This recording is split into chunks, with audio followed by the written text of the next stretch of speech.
Good morning, everyone. My name is Don Fort, and I'm the Chief of Criminal Investigation for the Internal Revenue Service in the United States. I'm sorry I couldn't be there with you today. I've never actually sent a video to an event I couldn't make, but I feel passionately about this topic, and I wanted to participate in whatever way that I could. I lead an organization of approximately 3,000 people, about 2,000 of which are special agents. As an investigative agency, IRS Criminal Investigation devotes all of our investigative resources to investigating significant financial crimes. If you read about a significant federal financial investigation in the United States, there's a very high probability that IRS Criminal Investigation is or was involved in the matter. If you read about a federal tax case, there's a 100% chance that IRS CI investigated the case. We pride ourselves on the quality of our financial investigations. It's what we do and what we've built our 100-year legacy on. Our expertise lies in unraveling some of the most significant and impactful financial crimes in the U.S. and internationally. I know today you are here to talk about cryptocurrency and the potential impacts to tax administration, as well as the potential tax administration uses of blockchain technology. These are two very different topics, and I'll spend the majority of my next few minutes discussing the threats to tax administration. Interestingly enough, you may or may not know that IRS CI has spent a considerable amount of work combating identity theft. It's that work in identity theft, and more specifically the morphing of identity theft from a street crime 5 or 6 years ago to an international organized crime involving sophisticated computer crimes that has positioned IRS CI special agents to have an expertise in this area, including tracking and tracing cryptocurrency. The use of virtual currency or cryptocurrency is a well-known threat in the world of illicit finance. For example, I'm talking about real-life examples of dark web marketplaces that have been effectively taken down by U.S. law enforcement. Marketplaces such as Silk Road and Alpha Bay, individuals purchase their illicit goods with cryptocurrency. What you probably don't know is that IRS CI special agents were integral to solving and taking down these criminal enterprises. IRS CI is leading the charge in investigating these crimes from a financial perspective. Some of our agents are the foremost experts in tracking cyber financial transactions and the true owners behind the dark web and cryptocurrencies. What's less well known, and one of the reasons you are all gathered here today, is the extent to which cryptocurrency poses a threat to tax administration and in general to other more mainstream financial crimes. Today I want to outline where I see the potential areas are of tax non-compliance in the U.S. tax system. Before I do that, however, I'll give the caveat that the use of cryptocurrencies is not illegal. There are legitimate uses. My discussion centers around using cryptocurrency for illegal purposes or means.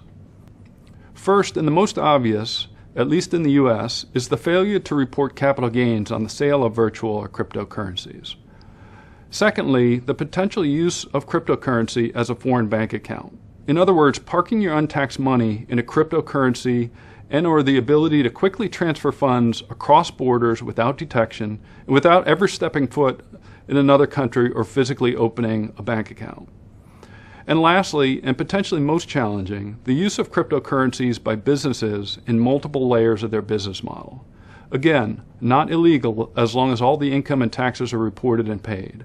But I'm talking about purchasing goods and services in cryptocurrency, paying employees in cryptocurrency, and accepting payment for goods and services in cryptocurrency. There's a significant amount of financial transparency and visibility that is reduced if businesses operate in this manner. A lack of visibility into financial transactions adds challenges to the work that my agents complete. It makes it more challenging for my agents, but it's not insurmountable. We're evolving our techniques just like the criminals, and we're working on solutions as we speak. It's really the next great challenge that my agents face in unraveling financial crimes. 50 years ago, it was cash and checks. Then it was wire transfers and offshore accounts. Now it's cryptocurrencies like Bitcoin, Litecash, Ethereum, Monero, and many, many others. And when you couple the challenges of the dark web with virtual and cryptocurrencies, you have significantly elevated the level of complexity of financial cases.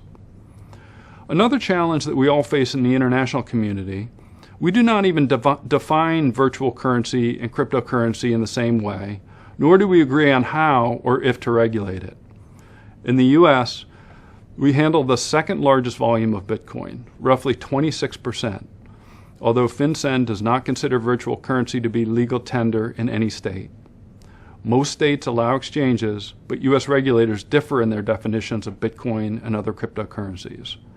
The Securities and Exchange Commission views digital currency as a security.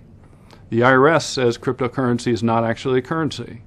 In 2014, we defined it as property and issued guidance on how it should be taxed. That means a capital gain or loss should be recorded as if it were an exchange involving property. These are clearly challenges that we're all facing, and one of the ways we can tackle a challenge is to continue to work together inside and outside of law enforcement.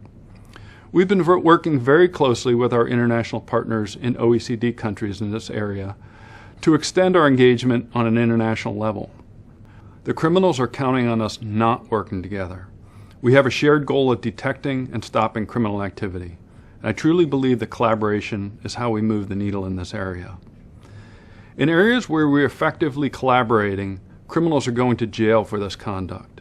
Where we are not, we are simply not as successful. And alliances like these are absolutely critical to building a better understanding of the threat matrix and to better disrupt and dismantle the criminal actors, organizations, and networks. I'll close now and let you all continue the panel and begin to discuss some of these and other points.